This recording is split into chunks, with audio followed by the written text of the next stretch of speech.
Hey guys, so I finally pulled this thing out. I think that took me 2 minutes tops. But look at this. So I was going to lift this thing up. I didn't take this part off yet. But I wanted to see if I can slide it around. Look at that! Holy crap. So these pieces of cat food, do you see one, two, three? I think that's three over there. Three pieces of cat food has absolutely been driving me crazy over the last week. Yeah. So that I just see three over here. However, I'm very, very tempted.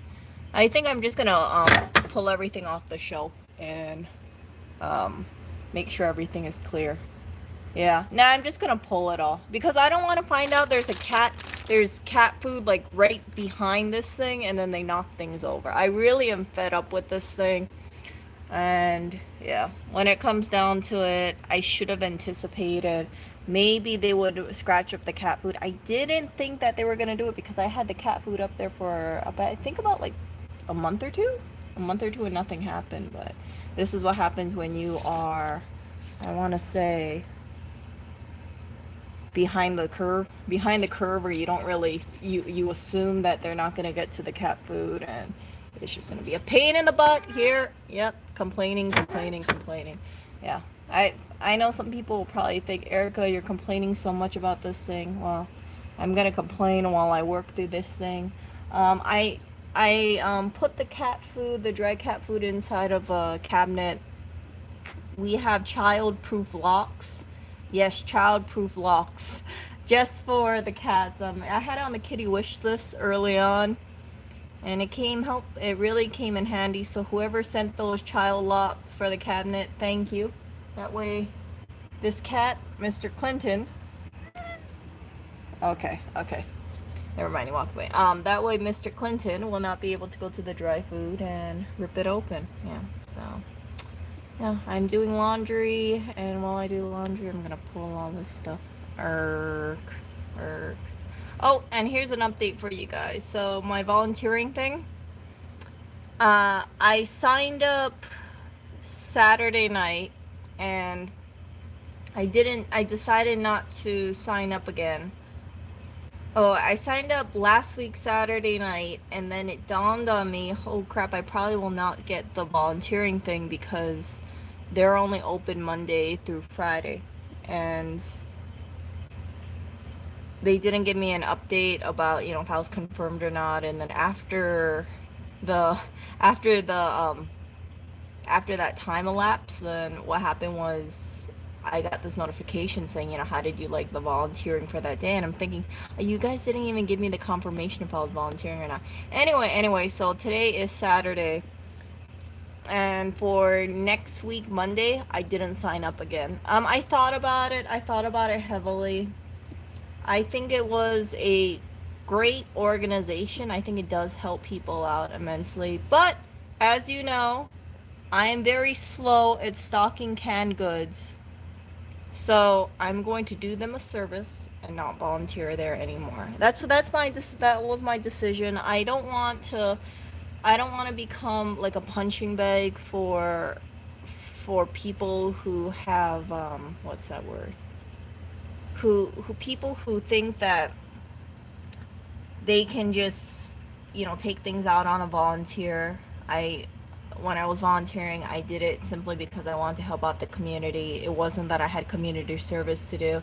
It wasn't that I was getting paid to do it. And it was just really something that rubbed me the wrong way. I really appreciate the input that you guys gave me as well. um, you guys let me know that I probably shouldn't volunteer there again. And I was thinking about volunteering one more time, but the apprehension that I had for volunteering, that just solidified in my mind that that is not a good place for me to volunteer at. Yeah. If before what was it? Before 2 weeks ago, whenever I was volunteering, immediately after I came home, I would sign up for volunteering for the next week. Yeah. And I didn't. I was pondering it, and then finally, I think on Saturday night last week, I thought, okay, let me sign up. Let me do it one more time. Yeah, I didn't get the confirmation, and then this week, here we are. Today is Saturday, and I didn't even think about volunteering. signing up for volunteering at that place between Monday and Friday, and I think that's very, very telling. I really do believe in helping out the community. I am still helping out the community. Um, and I think that I'm helping out more now that I'm not affiliated with that group, because before I was basically just stocking shelves and putting stuff in a bag, and it's important work to do. However, um, the stuff that happened there, it just wasn't worth it to me, and it's forced me, because I'm no longer working with that organization anymore, volunteering wise. It's forced me to actually go out in the community and speak to people who are having a hands-on experience, helping people. Yeah, so like for instance today, I'm I bought some bagel. I think they're called tissue paper, bakery tissue paper.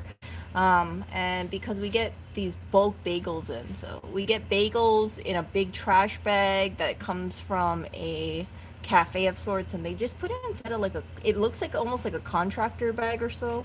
It's like, I think, 30 gallons. It's really big, and it's just full of loose bagels, and they didn't think about, or they didn't include any paper towels or any napkins to distribute it to people. So it's been it's been kind of challenging to give out bagels when you don't have any napkins or anything to hand it to people. So last week I last week when I was helping out, because I was done with my section, I went to the bagel section. I saw what was going on, and I thought, frick that, just buy one of those bakery tissue paper things. And I bought about 1,000 of them on Amazon. I think they were only about $10. They were really cheap. It was like printer paper size, so it wasn't that big.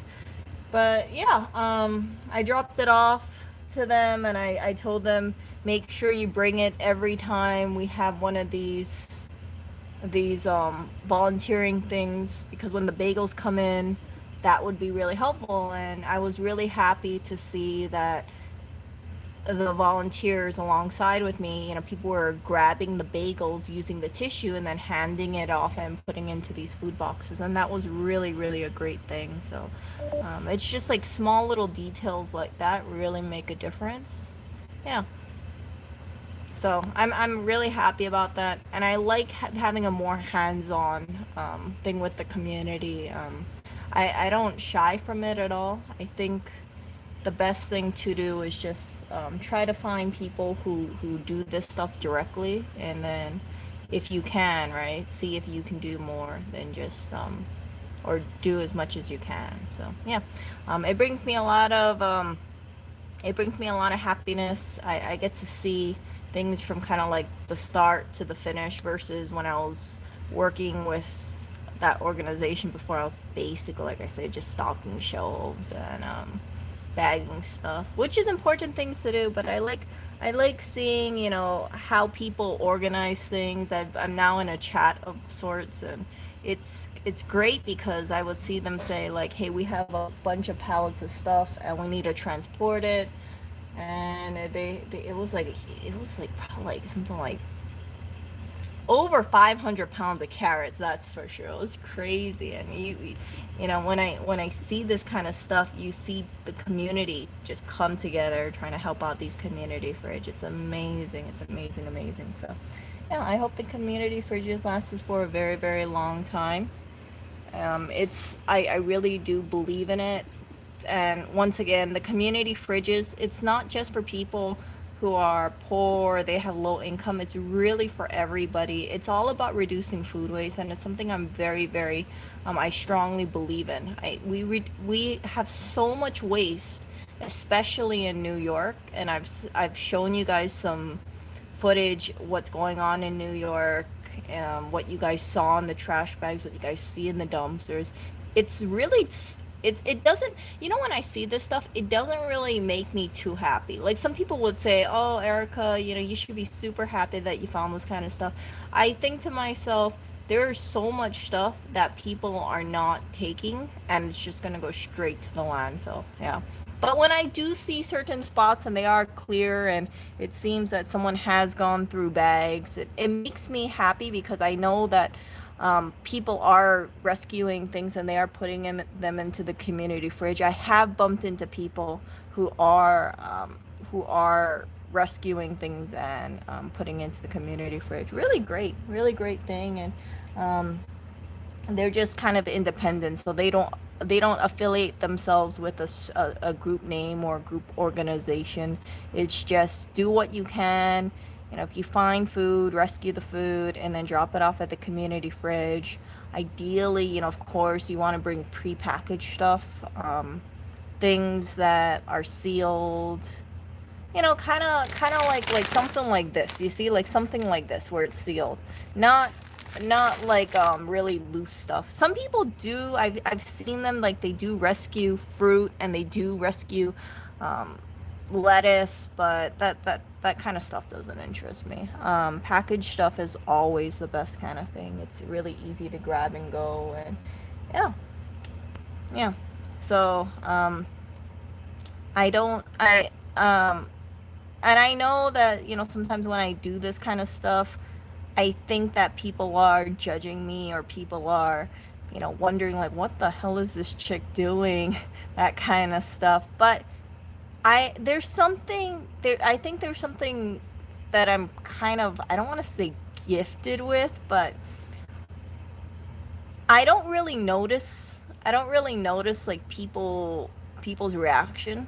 And if they do say something, it doesn't bother me because the way I think about it, and I had this discussion with one of my family members. So one of my family members actually watches my streams, and they told me, Erica, don't show the stuff that you do because it's embarrassing and you don't know if family's gonna see it. You don't want people to think, to think that you're um to see what you're doing, and it's, they might have a low image of you.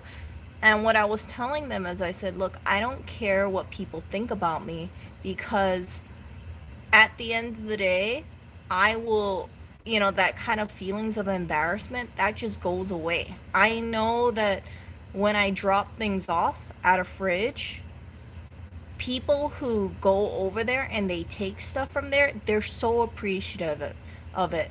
And that's what matters at the end of the day. I don't want I and This is one of the reasons why I've kind of stopped showing myself at the fridge, because I don't want people to kind of think like, oh, Erica's just doing this kind of stuff because she wants people to think like, oh, look at all the food that I drop off. I don't care if people know what I drop off, like individually. I've also requested that I don't want to be shown, to have any pictures of me dropping stuff off at the fridge, because it's like, I don't want to be one of those people who it just kind of seems like, hey, look at all the stuff that I grabbed, and look at all the stuff that I'm doing for the community. Like, I want people to know who I am. I don't care about people knowing who I am, just because I don't do this kind of stuff for ego. I do it because I care about the community, and I don't want I don't want the focus to be on me. That's really my thing. Yeah. So if people see me there, or if they recognize me, which I highly doubt they will, um, it's like, it's not a bad thing. I don't think there's anything embarrassing about being in the fridge, but I've seen too many people where they take pictures in the community fridge, like, look, I restocked the fridge, or look at how awesome I am. And I just don't like it. I don't like it because it makes me uncomfortable thinking that, some people are just doing this solely for egotistical purposes. Yeah. So yeah. So I think, yeah, I don't think I am going to really show me restocking the fridge anymore.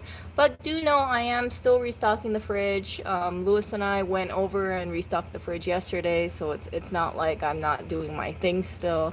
I just don't want the focus to be too much on myself. Yeah. And because of family, they don't want me to really show too much stuff because they're gonna think, holy crap, why is her whole YouTube channel solely focused at, finding these little things or rescuing things and putting them in a bag and toting them around to these fridges. It's not a, how would I say, it's not perceived to be a very classy thing to do. You see what I'm saying? Like it's not, it's, I think when people think about dumpster diving or looking at rescuing food, they think that's a very low class sort of thing, or it kind of makes you think, hey, maybe that person doesn't have any money, or maybe that person is hungry, or that person is just that person is, there's something wrong with them. But it's just like, okay, I don't care about what people think about me. And that's what I was communicating to one of my family members. Like, I don't care about people who I don't know have these thoughts about me. I don't care if they think that, I have some mental disease or anything. At the end of the day, they don't know the whole picture. And yeah. So anyway, that's all I wanted to say about this. I don't know why I decided to make this stream right when I'm showing this. I have to No, no, Joseph. I've seen a lot of things online, and people just kind of show off like what they do on with these fridges. And it's yeah, it's like you can also see it in the body language. It's not just like, hey, I'm standing next to a fridge, or it's not like standing next to, a statue, right? It's not like standing next to a painting in a museum. Like the way I see someone, the body language, it's like, look how awesome I am. I am so awesome because I restocked this fridge. It's yeah, maybe I'm interpreting it wrong, but it grinds my gears. It grinds my gears because I don't I think that some people, they just like being seen altruistically, but when I look at certain things, it just makes me think that it's not as innocent as it seems. Yeah. And that's also what I've noticed. I've encountered some individuals, and just the way they are, it's, you see one image, and then when you actually interact with them, it's like a whole different image. It's yeah. And that's all I'm gonna say about it. There are people who do this kind of stuff, and they it's, you can be tripping on power. Yeah. Yeah. um yeah, I don't know. I think I might show some of the stuff, but I'm definitely gonna cut this thing down. Yeah. Yesterday, for instance, I grabbed about, I think it was something like 40 pastries or something, 40 prepackaged pastries, and then we brought them over to the community fridge, and there was some sandwiches too. It was really nice because after I grabbed the stuff, I bumped into this homeless guy, and he was in front of that Two Bros Pizza. If you guys follow my stream, you'll know exactly what I'm talking about. But there's this Two Bros Pizza next to the store, and I noticed like a lot of people ask for money, or they ask for pizza. And he was just standing there, and I could tell that he either wanted money or he wanted a pizza. So without him asking me anything, I just said, hey, do you want a sandwich? And he looked really appreciative of it. And I think it was like a $7 or $8 sandwich. Yeah, and it looked really, really good, and it was still cold when I grabbed it. So yeah, I'm sure everything was fine. So we dropped pastries off, we dropped some sandwiches off, and later on we checked out, the dumpster that I showed you guys with all those toys and everything. Yeah, we went back to there, and then I grabbed a whole bunch of brand new photo album, scrapbook sort of thing, and then we brought that over to the community fridge because there's a free store in front of it too. So we dropped that, some stuff over there plus the food, and I think it was really great. I was telling Lewis that one of the things I want to do is for, and I don't know if this is going to be going on, but I'm assuming it's going to be going on. I know that in December, maybe November, December, they have Toys for Tots. It's where they collect toys and then they distribute it to needy children or low income families. And I had this idea. I thought there really should be a Toys for Tots drive or of some sort at the store if possible. I don't know if things, like I said, I don't know if things are going to change because of, the situation and social distancing, or if they really want to be taking in this kind of stuff from all different locations. But because I know that there are so many toys being dumped around Manhattan and Brooklyn, and these are like brand new in box. There's nothing wrong with it. It's just that if they can't sell it, then they're just gonna get rid of it. They gotta make stuff for new stuff coming in. So I wanted to get a whole bunch of toys and then donate that for Toys for Tots, because I figure that it's better off that a kid who can use that toy, it's much better if they have it rather than the freaking landfill. There's just too much stuff being sent over to the landfill. Yeah. So yeah. And I don't think there's anything wrong with it. And when I first went to that toy dumpster of sorts, it just shocked me. Like, some people might say like, "Hey, that was so much stuff. That's so great that there was so much new stuff." It saddened me, and it saddened me a lot, and it was really depressing because I knew that when that dump truck came in, it was all of that prepackaged stuff, all of that packaged stuff, all those toys, all those games, um, all those things that I picked up is just gonna go out to the landfill, and no one's gonna be able to use it. It's sad. Yeah. Um, Maybe I can start collecting toys now and put in a big box in the basement. Oh my goodness, Joseph. Do you know how much toys we would be collecting if I started collecting now? What I'm actually planning to do is I want to take some of the toys and then bring it over to the free store. That way, people who are in the community, if they want to take it, they can take it. I know that there are people with limited funds right now, and I was thinking, if you are recovering food and you are distributing it freely amongst the community, then it really should be kind of on the same wavelength that if you are able to rescue toys from going straight to the landfill, there's nothing wrong with dropping it off and saying, hey, if anyone wants it, they can take it.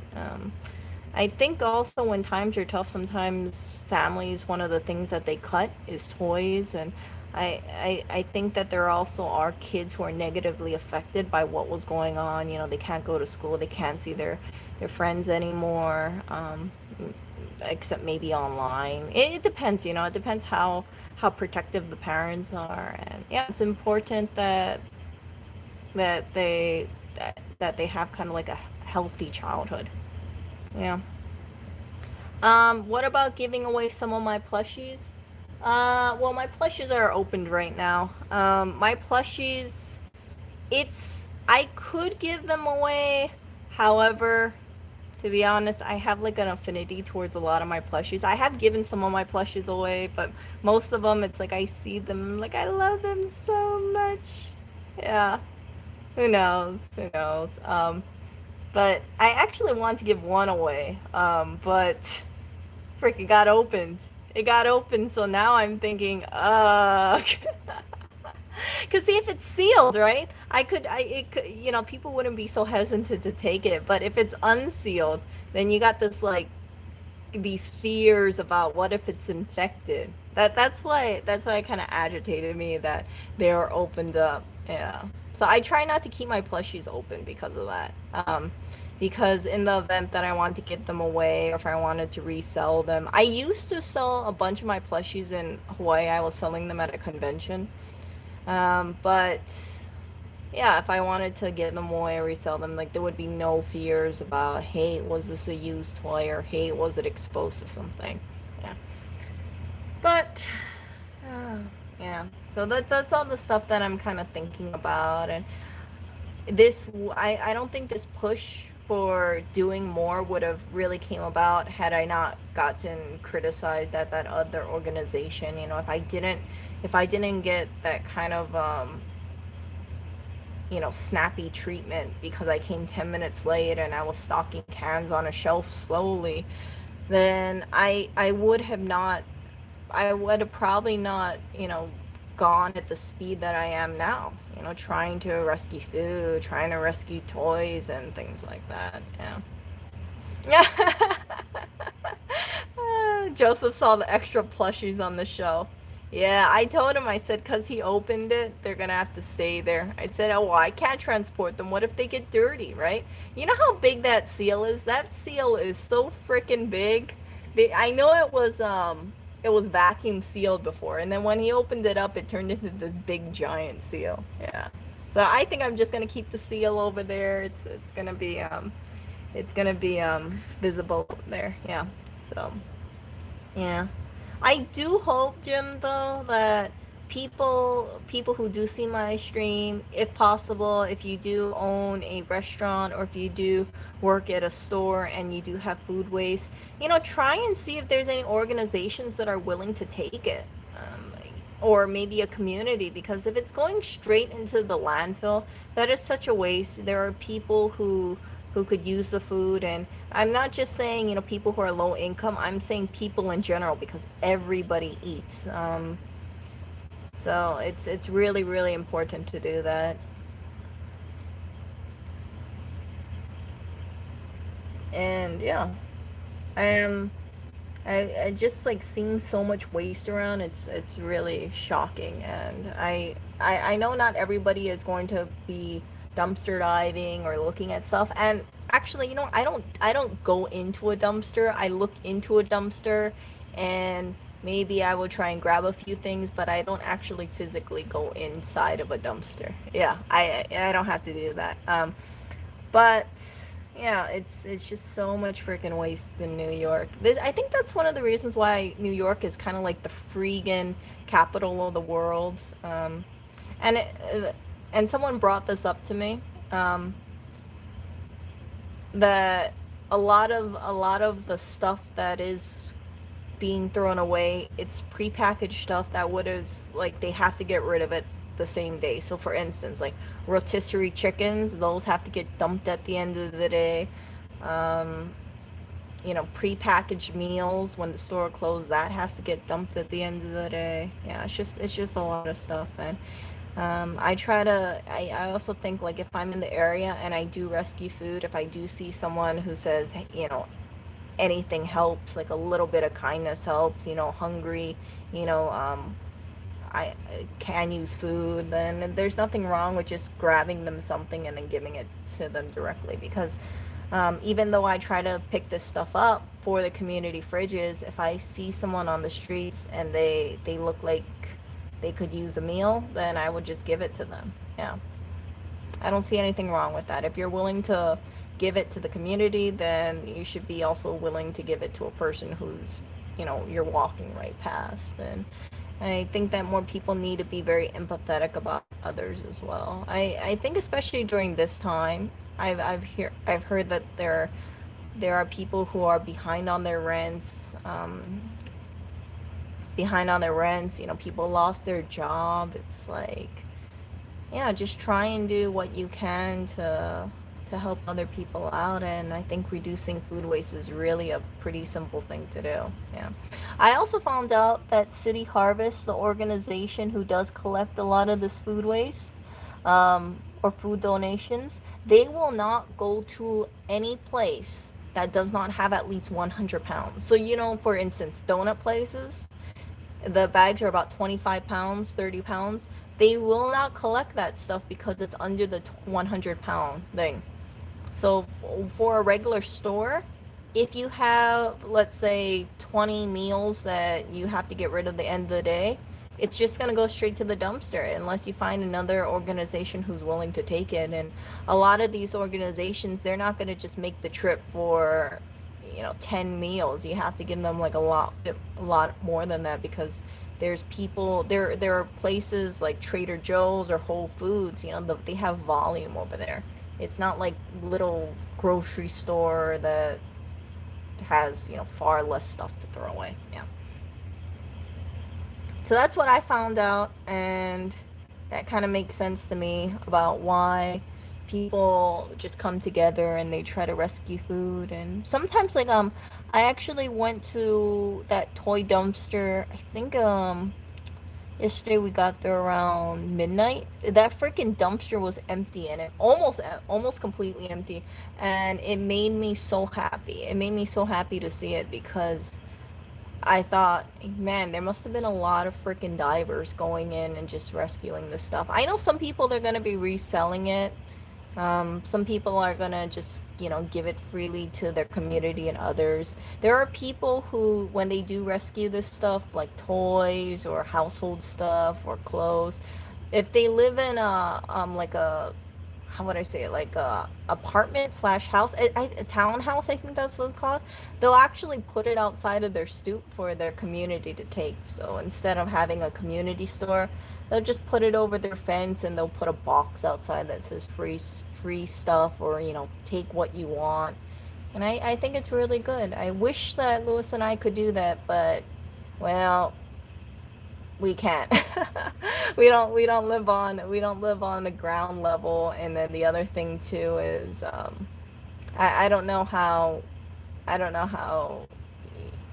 people who live here would think if there's like a continual bunch of, like, hey, free stuff, take what you want. And then, yeah, I don't know.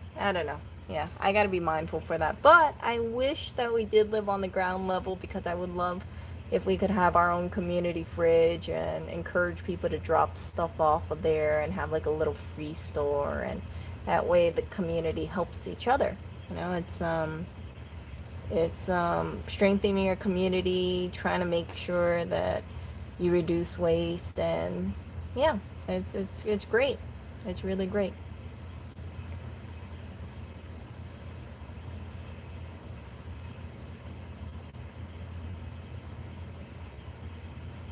Tormenting his trainer.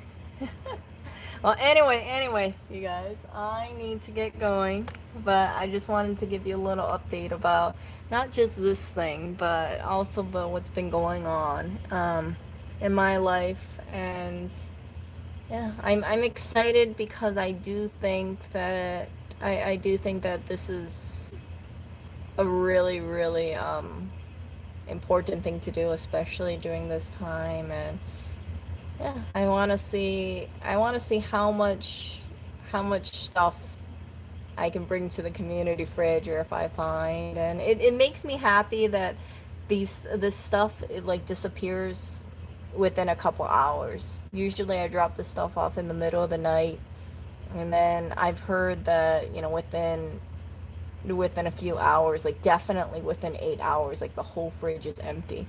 And yeah, it's just because people go in the community and they walk past the fridges and they see what they want, and some people restock the fridge. And yeah, I do wish that there was more restocking of the fridge, just because when I do pass by the fridge, a lot of the time it's empty. And I figure, like, if you're taking something, then you don't have to restock it every single time, right? But just try to give back, or just try to, find something to contribute, and things like that. Because this kind of fridge, even though people come together to try and rescue things, it will not be self-sustaining, or it will not be self-sustaining if people just take and they don't restock the fridge, things like that.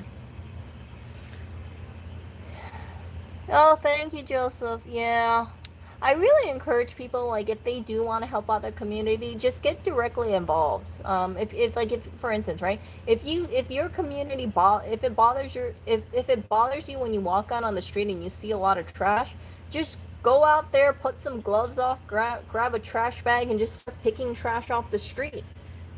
That's something that you can do independently, and you don't need to be with some kind of cleanup group.